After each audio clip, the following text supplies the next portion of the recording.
Hi, I'm Mark Gaylor, Sony Global Imaging Ambassador. I'd like to take the opportunity to walk you through my mirrorless camera kit. And the first thing that I need to pull out, of course, is my third generation A7 camera. Now, I've got attached a 35mm f2.8. It's a small package that I can handhold all day. Because I'm using an interchangeable lens camera system, of course, it wouldn't really make sense if I didn't have more lenses in my bag. The first thing that I've got here is an 85mm f1.8 lens. Now, this is one of my favorite lenses just because it gives me that figure ground separation when I'm doing tight head and shoulder portraits.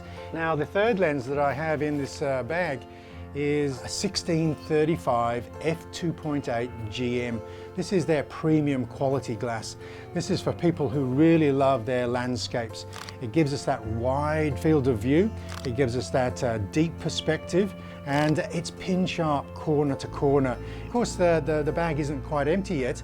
This bag will take an iPad, or alternatively, we can actually use a hard drive that is able to back up the data that we're shooting as we're working.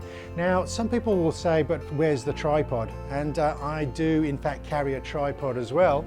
Obviously, it's not got very long legs, but this doesn't worry me because if I'm doing those long exposures, typically my favorite vantage point for these tripods is going to be on the ground or very close. Another thing that's probably not included in this 3 lens kit is this one that I have over here. Now, admittedly, it's a little bit larger, but this has got a lot of reach.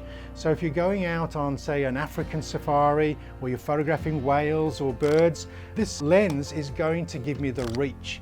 It's a 100-400 GM lens.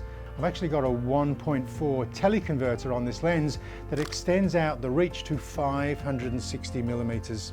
I'm Mark Gaylor, Sony Global Imaging Ambassador. If you need support with your Sony Alpha systems, just catch up with me on YouTube or on my website. All of the information will help you become a more creative photographer.